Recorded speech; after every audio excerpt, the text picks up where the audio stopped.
मी विलास सच्चे, माझं गाव वावी आणि कॅप्टन अशोक खरात हे आमच्या वावी गावापासून 3 किलोमीटर कांदवाडी या गावचे. त्यांचा आणि आमचा मुलाखत म्हणजे आमचा संबंध आहे इथं 9वी आणि 10वी ह्या 2 वर्षासाठी आला. तो शिक्षण घेताना आमच्या 2-3 वर्ष पुढे होता, पण नापास होतो, तो आमच्यापर्यंत आलेला होता. मार्च 1983 साली आम्ही 10वीची परीक्षा बरोबर दिलेली. 10वीची परीक्षा दिल्यानंतर मग जो तो ज्याच्या त्याच्या मार्गाने वेगवेगळ्या मार्गाने कोण कुठे शिक्षण घ्यायला गेला, कोण कुठे गेला, कोणाचा कॉन्टॅक्ट नाही आलं. आणि कॅप्टन म्हणजे अशोक खरात यांचं कुठे काही संबंध झाला नाही. एक 8-9 वर्ष पुन्हा काही त्याचं कुठे परिचय म्हणजे ओळख तर होती, पण मग संबंध कुठे झाला नाही. आणि 8-9 वर्षानंतर तो त्याच्या गावी आलेला होता. गावी आल्यानंतर तो आमच्या वावी गावात आला. वावी गावात आल्यानंतर आमची भेट झालेली होती.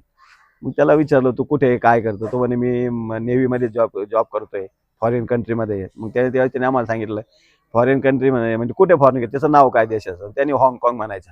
आता त्यावेळेस आम्हाला त्या देशांचे नाव वगैरे काय हा प्रकार काही माहिती पण नव्हता. मग त्यावेळेस तो प्रत्येकाला ते सांगत असल्यामुळं ते हाँगकाँग हे नाव खूप फेमस झालं. आणि नंतर आता त्याच्यानंतर ही कॅप्टन अशोक कुमार खरात ही पदवी कुठून आली, काय आली, याविषयी आम्हाला काही सांगता पण येणार. अरे खोडकर होता थोडासा, म्हणजे कबड्डीमध्ये खूप छान प्लेअर होता. इंग्लिश विषयावर त्याचं पहिल्यापासून प्रभुत्व होतं. इंग्लिश त्यावेळेस जे इंग्लिशचे शिक्षक असले त्यांच्या बरोबरीने इंग्लिश बोलायची त्याची कॅपॅसिटी होती. तुम्ही काय म्हणून त्याला संबोधायचे?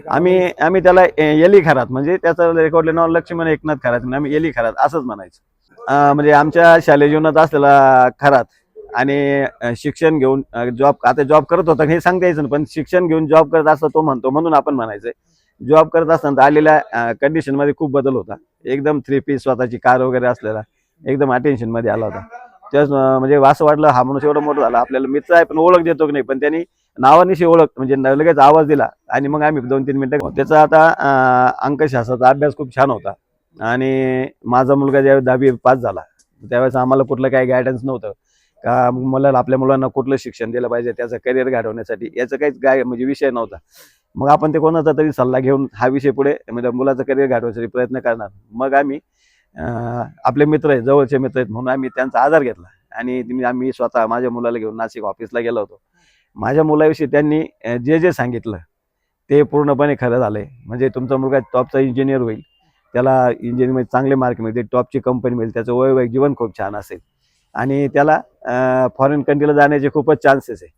फक्त त्यातल्या सगळ्या गोष्टी खऱ्या ठरल्या. फक्त फॉरेन कंट्रीला जाण्याचा जो योग होता तो त्याला काही आलेला नाही. ठीक आहे, आता सगळ्याच गोष्टी त्या आपल्याच मनासारख्या घडतील असंही काही नाही, पण त्यांनी जे सांगितलं ते सगळं म्हणजे त्यात 90% खरं निघालं. ते हाँगकाँग म्हणजे ते ज्यावेळेस आमची भेट झाल्यानंतर आम्ही त्याला विचारतो तू काय करतो? मी नेव्हीमध्ये. म्हटलं नेव्ही म्हणजे कुठे असतं नेमकं काय कळतच नव्हतं त्यावेळेस. मग नेव्ही तेव्हा मी फॉरेन कंट्रीमध्ये हाँगकाँग या देशात म्हणजे हाँगकाँग म्हणायचं फक्त तो. मग आम्ही म्हटलं हाँगकाँग म्हणजे काय? म्हटलं त्या देशाचं नाव हाँगकाँग आहे. मग तो सुरुवातीला प्रत्येकाला तर सांगायचं की मी हाँगकाँगमध्ये होतो. मग तेव्हा पण सुरुवातीला सर्व लोक त्याला हाँगकाँग ह्या नावानेच ओळखायचे. आणि मग हे कॅप्टन खरात वगैरे काय नाव कुठून आले याच्याविषयी आम्हाला काय आयडिया म्हणजे माहिती नाही. थोडक्यात झालेला म्हणजे आपला मित्र खूप जवळचा मित्र होता आणि त्याच्याकडून हे जे कृत्य झालं या कृत्याचा म्हणजे वाईट वाटतंय. आज एवढ्या मोठ्या टॉपला गेलेला आपला मित्र, आपली स्वतःची कॉलेज उंचवलेली का आपला मित्र आहे, आपण कोणाला अभिमानी सांगायचं आमचा मित्र आहे. पण आज परिस्थिती अशी झाली का कोणासमोर आपला मित्र आहे हे मानण्याला सुद्धा म्हणजे असं खाली पाहिल्यासारखं वाटतं. तुमचं म्हणणं आहे बरोबर आहे. आपण खरंच हिंदू संस्कृतीचं खूप जतन करतो. हिंदू संस्कृतीमध्ये स्त्रीला आपण खूप मान देतो. तिला स्त्रीला परस्त्री असेल तरी तिला आपण माते समान समजतो. मित्राची बहीण असेल किंवा आपली बहीण असेल तर मित्र आपली बहीण दोघं एकमेक आपली एक बहीणसाठी सगळं सांभाळ करतो. आणि असं सर्व संस्कृती जपत असताना मित्राकडून असं कृत्य होईल असं कधी स्वप्नात पण वाटलं नाही. आणि जे झालेलं कृत्य आहे त्याचा एकदम असं किळस वाटते, थोडक्यात वाईट वाटते मनामध्ये का आपल्या मित्राकडून असं व्हायला नको होतं. खूप टॉपला गेलेला मित्र आणि असं काही कृत्य होईल असं स्वप्नात पण देखील वाटलं नाही.